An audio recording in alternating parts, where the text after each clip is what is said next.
minus 5, minus 4, minus 3, minus 2, X minus 1.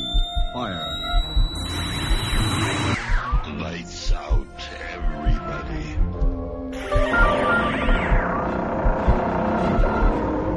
The creaking door.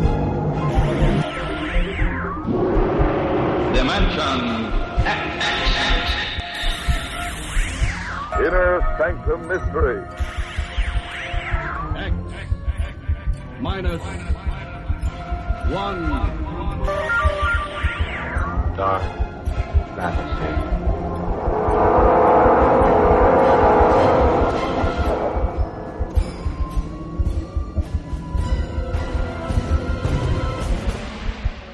Hello everyone, welcome to Sci-Fi and Horror, brought to you by Dwayne Old Time Radio.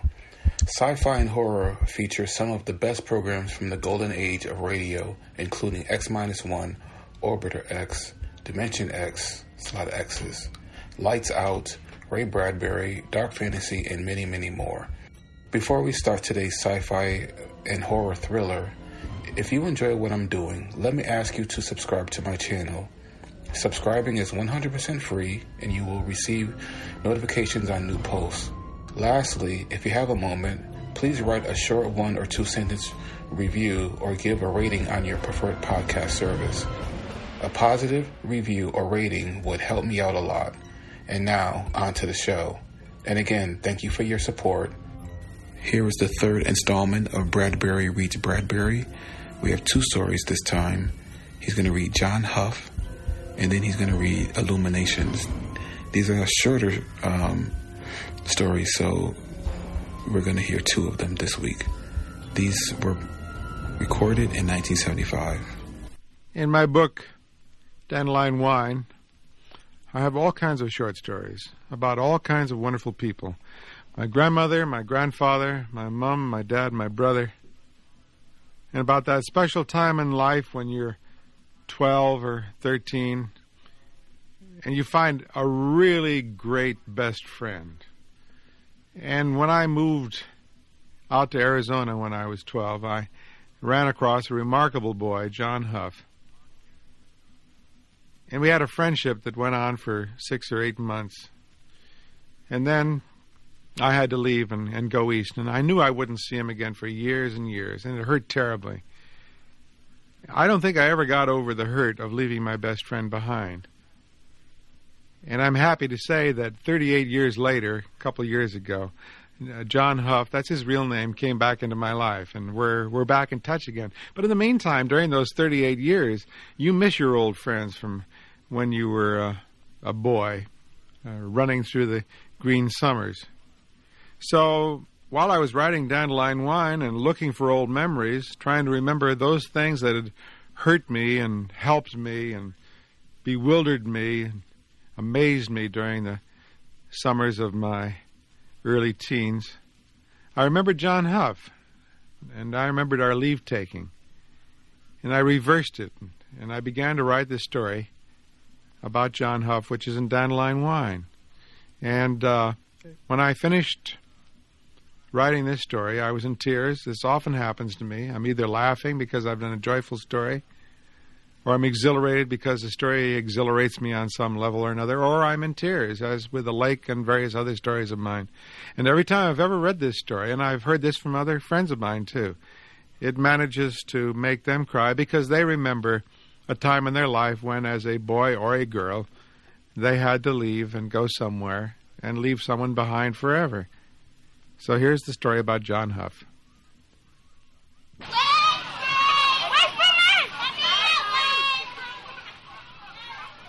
The facts about John Huff, aged 12, are simple and soon stated. He could pathfind more trails than any Choctaw or Cherokee since time began, could leap from the sky like a chimpanzee from a vine, could live underwater 2 minutes and slide 50 yards downstream from where you last saw him. The baseballs you pitched him, he hit in the apple trees, knocking down harvests. He could jump 6-foot orchard walls, swing up branches faster, and come down fat with peaches quicker than anyone else in the gang. He ran laughing. He sat easy. He was not a bully. He was kind. His hair was dark and curly, and his teeth were white as cream. He remembered the words to all the cowboy songs and would teach you if you asked. He knew the names of all the wild flowers and when the moon would rise and set and when the tides came in or out. He was, in fact, the only god living in the whole of Greentown, Illinois, during the 20th century that Douglas Spaulding knew of. And right now, he and Douglas were hiking out beyond town on another warm and marble-round day, the sky blue, blown glass reaching high, the creeks bright with mirror waters fanning over white stones. It was a day as perfect as the flame of a candle. Douglas walked through it thinking it would go on this way forever. The perfection, the roundness, the grass smell traveled on out ahead as far and as fast as the speed of light. The sound of a good friend whistling like an oriole, pegging the softball. As you horse-danced, key jingled the dusty paths. All of it was complete. Everything could be touched. Things stayed near. Things were at hand and would remain. It was such a fine day, and then suddenly a cloud crossed the sky, covered the sun, and did not move again. John Huff had been speaking quietly for several minutes. Now Douglas stopped on the path and looked over at him. "John, say that again. You heard me the first time, Doug. Did you say you were going away? Got my train ticket here in my pocket. Woo, woo, clang, shush, shush, shush, shush, shush, shush, shush, shush, shush, woo." His voice faded. John took the yellow and green train ticket solemnly from his pocket, and they both looked at it. "Tonight?"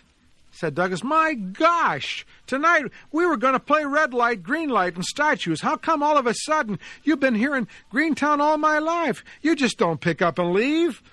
"It's my father," said John. "He's got a job in Milwaukee. We weren't sure until today." "My gosh, here it is with a Baptist picnic next week and the big carnival Labor Day and Halloween. Can't your dad wait till then?" John shook his head. "Good grief," said Douglas. "Let me sit down." They sat under an old oak tree on the side of the hill looking back at town, and the sun made large trembling shadows around them. It was cool as a cave in under the tree. Out beyond in sunlight, the town was painted with heat, the windows all gaping. Douglas wanted to run back in there where the town by its very weight, its houses, their bulk, might enclose and prevent John's ever getting up and running off. "But we're friends," Douglas said helplessly. "We always will be," said John. You'll come back to visit every week or so, won't you?" "Dad says only once or twice a year. It's 80 miles. 80 miles ain't far," shouted Douglas. "No, it's not far at all," said John. "My grandma's got a phone. I'll call you, or maybe we'll all visit up your way, too. That'd be great." John said nothing for a long while. "Well," said Douglas, "let's talk about something." "What?" "My gosh, if you're going away, we got a million things to talk about. All the things we would have talked about next month, the month after. Praying mantises, zeppelins, acrobats, sword swallowers. Go on like you was back there, grasshoppers spitting tobacco." "Funny thing is, I don't feel like talking about grasshoppers." "You always did." "Sure." John looked steadily at the town. "But I guess this just ain't the time." "John, what's wrong? You look funny." John had closed his eyes and screwed up his face. "Doug, the Turl House. Upstairs, you know?" "Sure." The colored window panes on the little round windows? Have they always been there?" "Sure." "You positive?" "Darn old windows been there since before we were born. Why?" "I never saw them before today," said John. On the way walking through town, I looked up and there they were." "Doug, what was I doing all those years? I didn't see them." "You had other things to do." "Did I?" John turned and looked in a kind of panic at Douglas. "Oh, gosh, Doug, why should those darn windows scare me? I mean, that's nothing to be scared of, is it? It's just," he floundered, "it's just if I didn't see those windows until today, what else did I miss? And what about all the things I did see here in town? Will I be able to remember them when I go away?"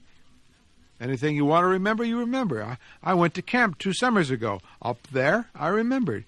No, you didn't. You told me. You woke nights and couldn't remember your mother's face. No, some nights it happens to me in my own house. Scares heck out of me.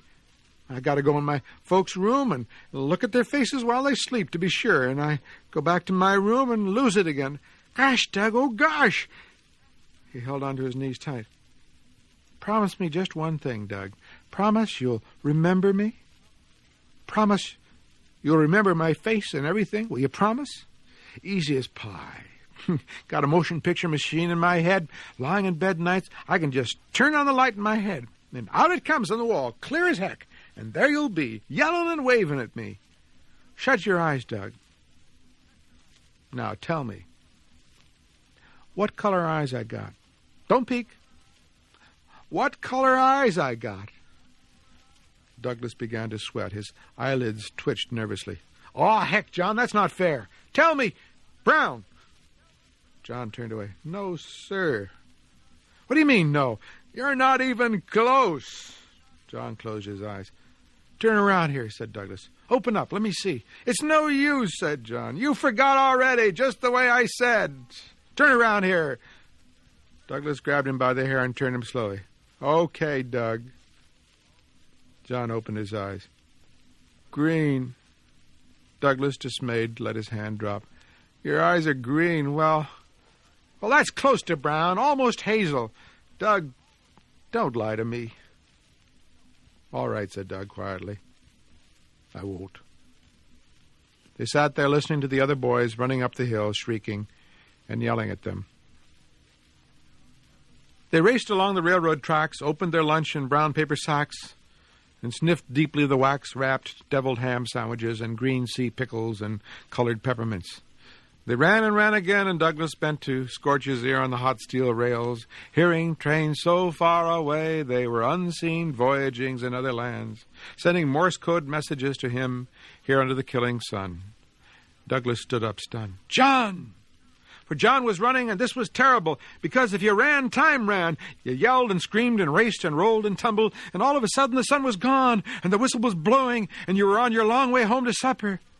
When you weren't looking, the sun got around behind you. The only way to keep things slow was to watch everything and do nothing. You could stretch a day to 3 days, sure, just by watching. John!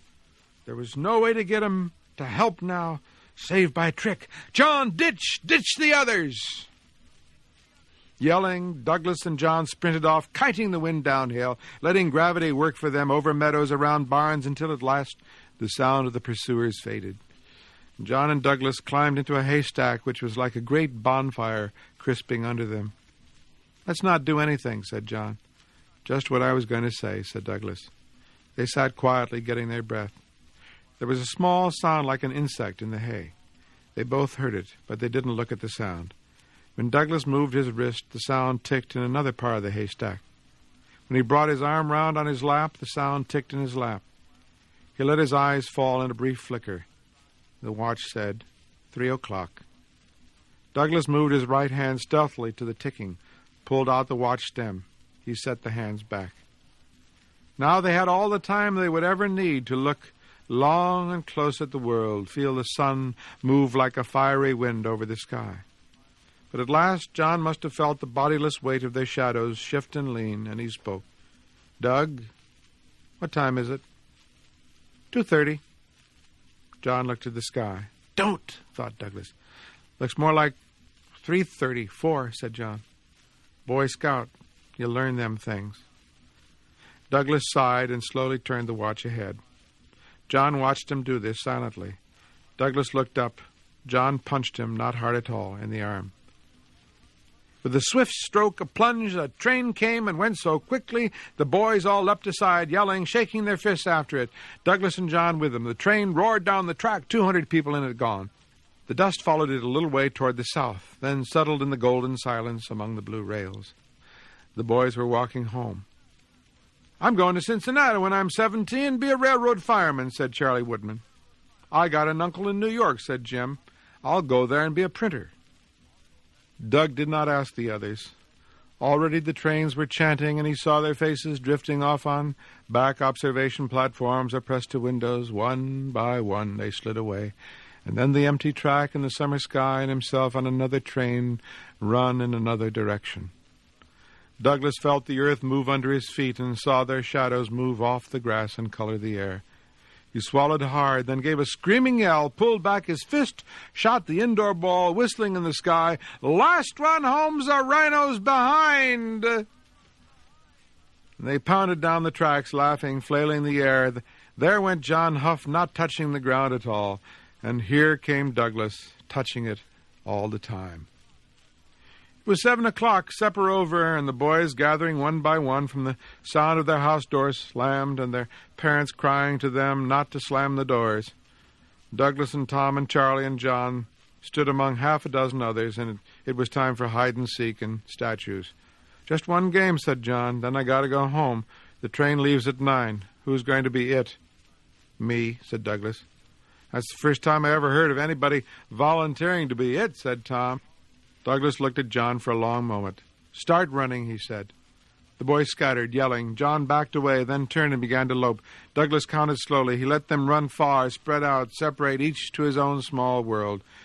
When they had got their momentum up and were almost out of sight, he took a deep breath. "Statues!" Everyone froze. Very quietly, Douglas moved across the lawn to where John Huff stood like an iron deer in the twilight. Far away, the other boys stood, hands up, faces grimaced, eyes bright as stuffed squirrels. But here was John, alone and motionless, and no one rushing or making a great outcry to spoil this moment. Douglas walked around the statue one way, walked around the statue the other way. The statue did not move. It did not speak. It looked at the horizon, its mouth half smiling. It was like that time years ago in Chicago when they had visited a big place where the carved marble figures were, and his walking around among them in the silence. So here was John Huff with grass stains on his knees and the seat of his pants and cuts on his fingers and scabs on his elbows. Here was John Huff with the quiet tennis shoes, his feet sheathed in silence. There was the mouth that had chewed many an apricot pie come summer and said many a quiet thing or two about life and the lay of the land. And there were the eyes, not blind like statues' eyes, but filled with molten green gold.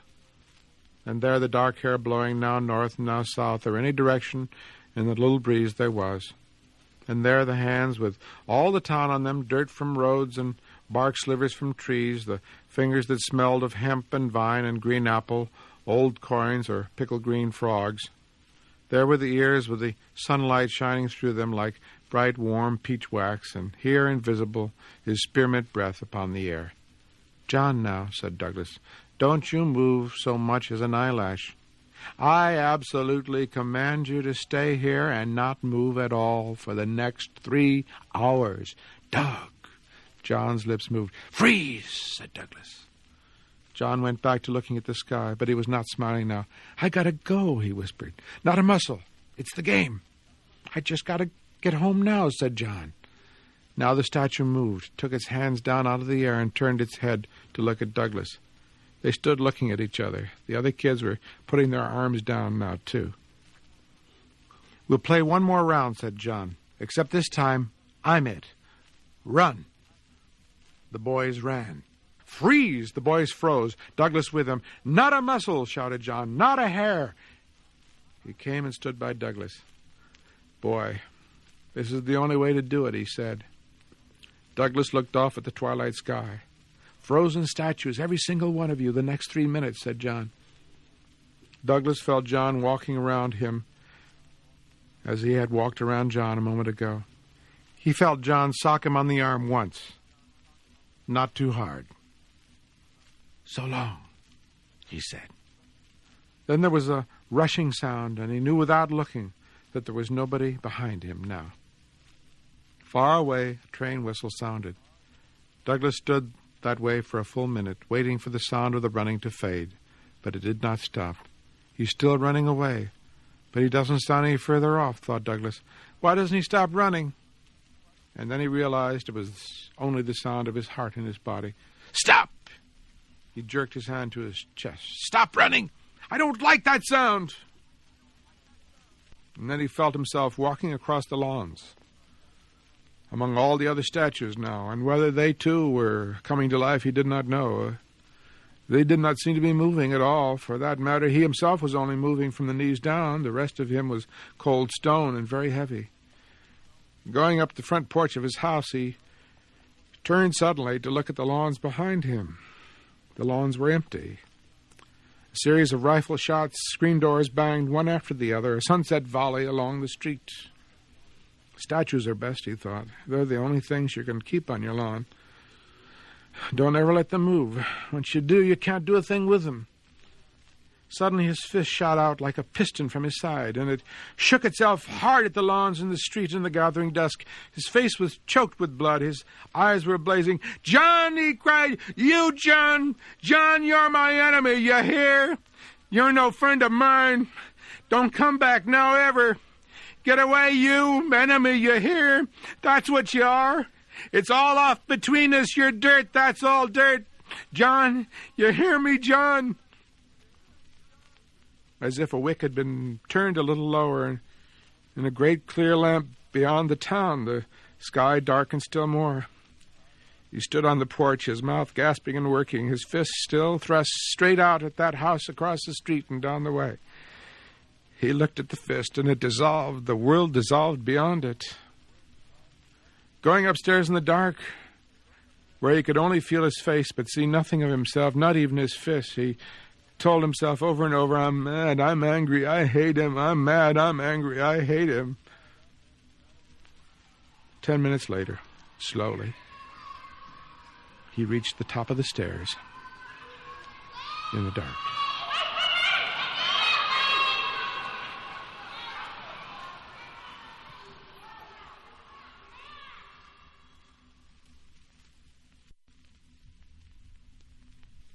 That portion of Dandelion Wine, which I have called on occasion Illuminations, is the result of a very real experience I had when I was a boy.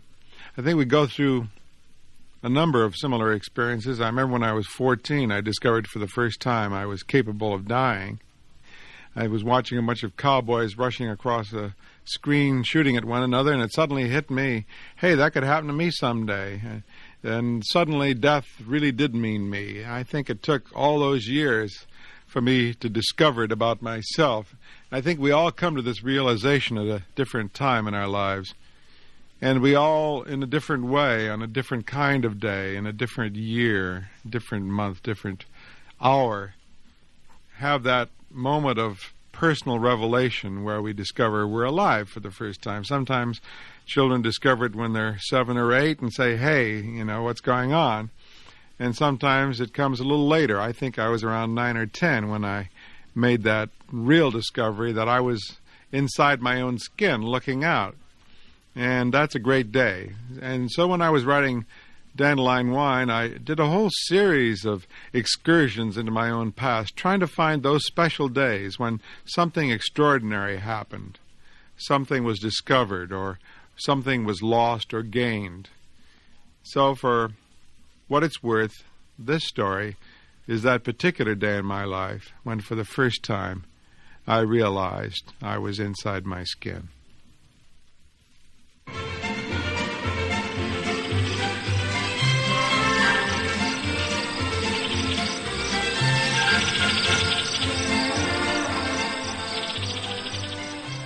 Crossing the lawn that morning, Douglas Spaulding broke a spider web with his face.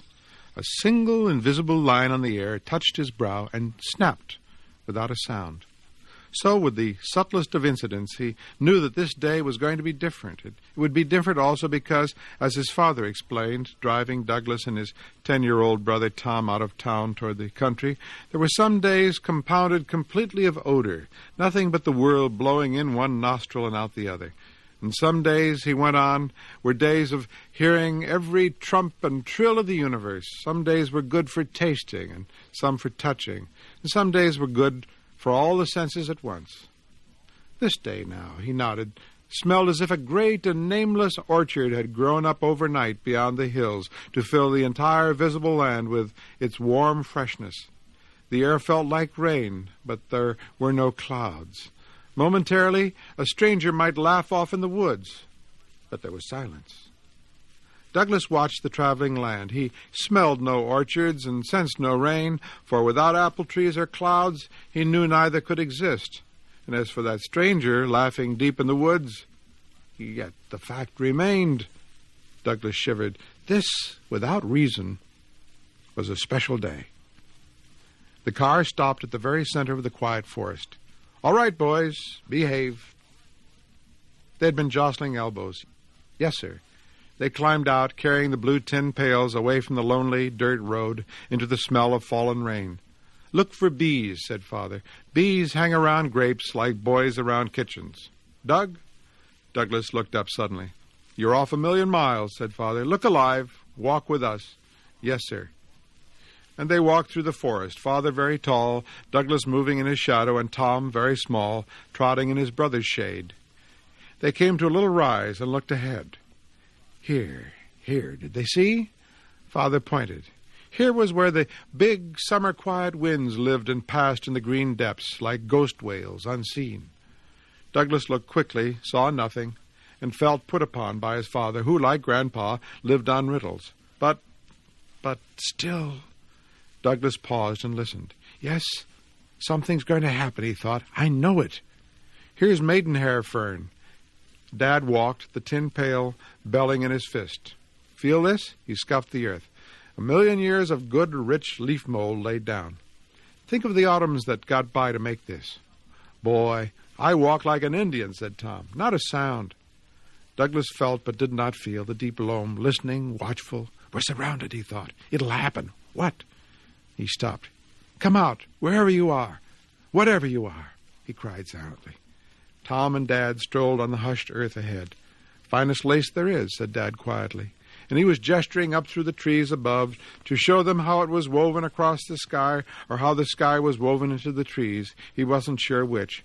But there it was, he smiled, and the weaving went on, green and blue, if you watched and saw the forest shift its humming loom. Dad stood comfortably saying this and that, the words easy in his mouth. He made it easier by laughing at his own declarations just so often. He liked to listen to the silence, he said, if silence could be listened to. For, he went on, in that silence you could hear wildflower pollen sifting down the bee-fried air, by God. The bee-fried air! Listen, the waterfall of bird-song beyond those trees. Now, thought Douglas, here it comes, running. I don't see it, running, almost on me. Fox grapes, said Father. We're in luck. Look here. Don't, Douglas gasped. But Tom and Dad bent down to shove their hands deep in rattling bush. The spell was shattered. The terrible prowler, the magnificent runner, the leaper, the shaker of souls, vanished. Douglas, lost and empty, fell to his knees. He saw his fingers sink through green shadow and come forth stained with such color that it seemed he had somehow cut the forest and delved his hand in the open wound. Lunchtime, boys! With buckets half burdened with fox grapes and wild strawberries, followed by bees, which were no more, no less, said Father, the world humming under its breath.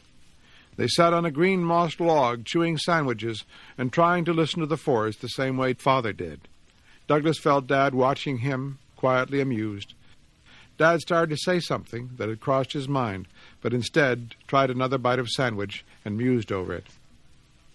Sandwich outdoors isn't a sandwich anymore. Tastes different than indoors. Notice? Got more spice. Tastes like mint and pine sap. Does wonders for the appetite. Douglas's tongue hesitated on the texture of bread and deviled ham. No, it was just a sandwich. Tom chewed and nodded. No, just what you mean, Dad. It almost happened, thought Douglas. Whatever it was big. My gosh, it was big. Something scared it off. Where is it now? Back of that bush? No. Behind me? No. Here, almost here. He kneaded his stomach secretly. If I wait, it'll come back. It won't hurt. Somehow I know it's not here to hurt me. What then? What? You know how many baseball games we played this year? Last year? Year before? Said Tom, apropos of nothing. Douglas watched Tom's quickly moving lips. Wrote it down. 1,568 games. How many times I brushed my teeth in 10 years? 6,000. Washed my hands? 15,000. slept 4,000 some odd times, not counting naps. Ate 600 peaches, 800 apples, pears 200. I'm not hot for pears. Name a thing, I got the statistics. Runs to the billion millions. Things I'd done, add 'em up in 10 years. Now, thought Douglas, it's coming close again. Why? Tom talking? But why Tom? Tom chatting along, mouth crammed with sandwich, Dad there, alert as a mountain cat on the log, and Tom letting the words rise like quick soda bubbles in his mouth. Books I read, 400. Matinees I seen, 40 Buck Joneses, 30 Jack Hoxseys, 45 Tom Mixes, 39 Hoot Gibsons, 192 single and separate Felix the Cat cartoons, 10 Douglas Fairbankses, 8 repeats on Lon Chaney and the Phantom of the Opera, 4 Milton Sillses, and 1 Adolphe Menjou thing about love where I spent 90 hours in the theater toilet waiting for the mush to be over so I could see the cat and the canary, or the bat, where everybody held on to everybody else and screamed for 2 hours without letting go. During that time, I figure 400 lollipops, 300 Tootsie Rolls, 700 ice cream cones. Tom rolled quietly along his way for another 5 minutes, and then Dad said, "How many berries you picked so far, Tom?" 256, on the nose, said Tom instantly. Dad laughed, and lunch was over, and they moved again into the shadows to find fox grapes and the tiny wild strawberries, bent down, all three of them, hands coming and going, the pails getting heavy, and Douglas holding his breath, thinking, yes, it's near again, breathing on my neck almost. Don't look. Work, just pick, fill up the pail. If you look, you'll scare it off. Don't lose it this time. But how? How do you bring it around here where you can see it? Stare it right in the eye. How? Got a snowflake in a matchbox, said Tom, smiling at the wine glove on his hand. Shut up! Douglas wanted to yell. But no, the yell would scare the echoes and run the thing away. And wait, the more Tom talked, the closer the great thing came. It wasn't scared of Tom. Tom drew it with his breath. Tom was part of it. Last February, said Tom, and chuckled, held a matchbox up in a snowstorm. Let one old snowflake fall in, shut it up, ran inside the house, stashed it in the icebox. Close, very close. Douglas stared at Tom's flickering lips. He wanted to jump around, for he felt a vast tidal wave lift up behind the forest. In an instant it would smash down, crush them forever. Yes, sir, mused Tom, picking grapes. I'm the only guy in all Illinois who's got a snowflake in summer. Precious as diamonds, by gosh. Tomorrow I'll open it, Doug. You can look, too. Any other day, Douglas might have snorted, struck out, denied it all. But now, with the great thing rushing near, falling down in the clear air above him, he could only nod, eyes shut. Tom, puzzled, stopped picking berries and turned to stare over at his brother. Douglas, hunched over, was an ideal target. Tom leapt, yelling, landed. They fell, thrashed, and rolled. No! Douglas squeezed his mind shut. No, but suddenly, yes, it's all right, yes.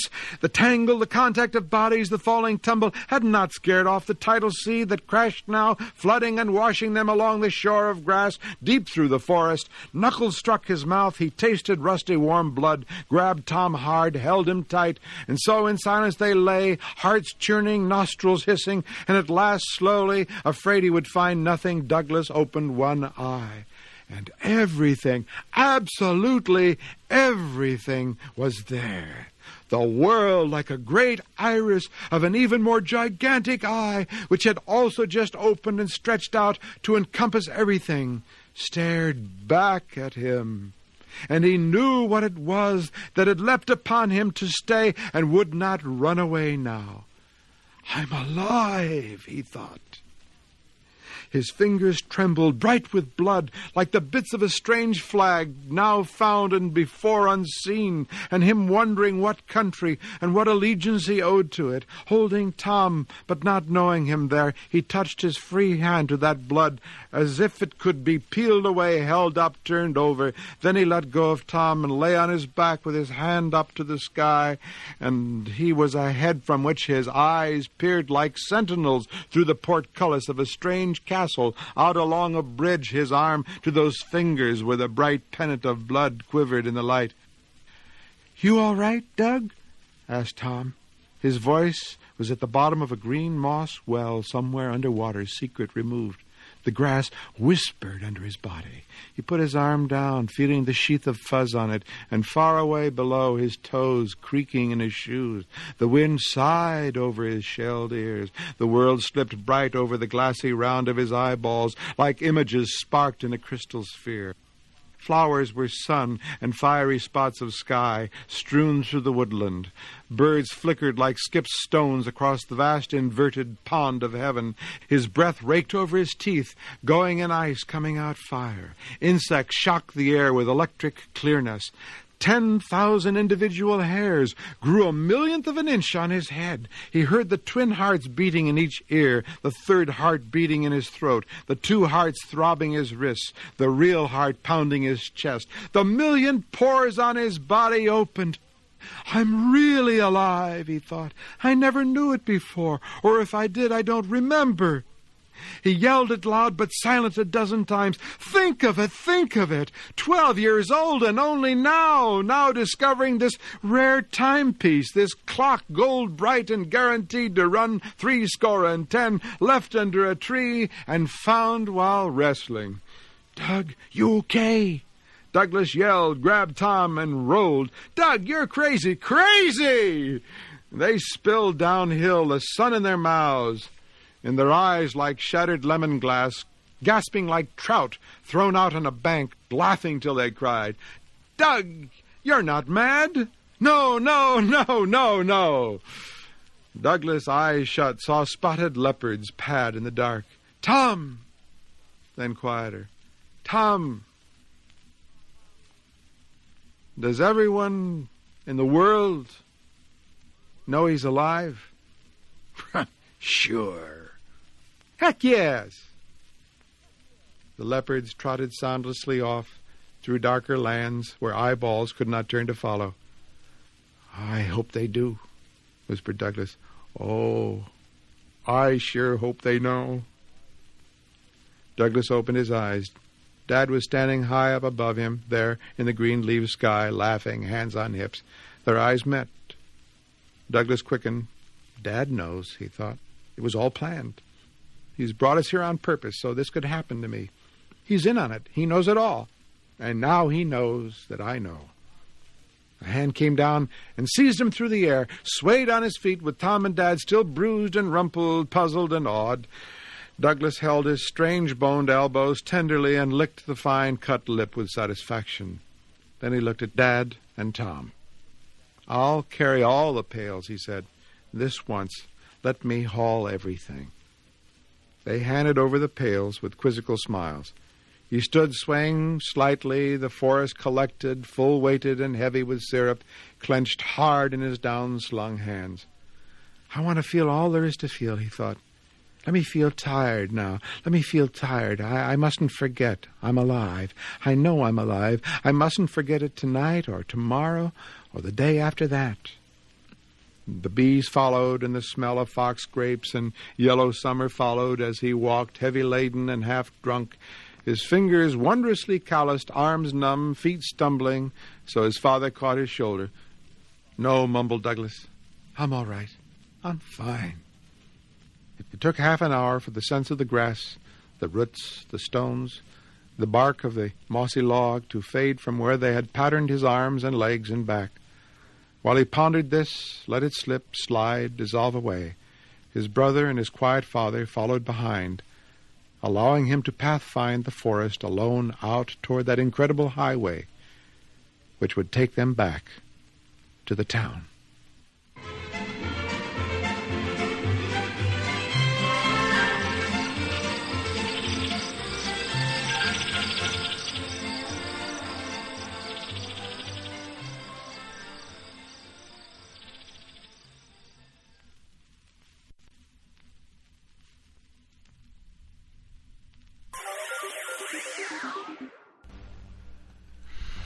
Thank you for listening. If you enjoy what I'm doing, I ask you to please subscribe to my channel or channels.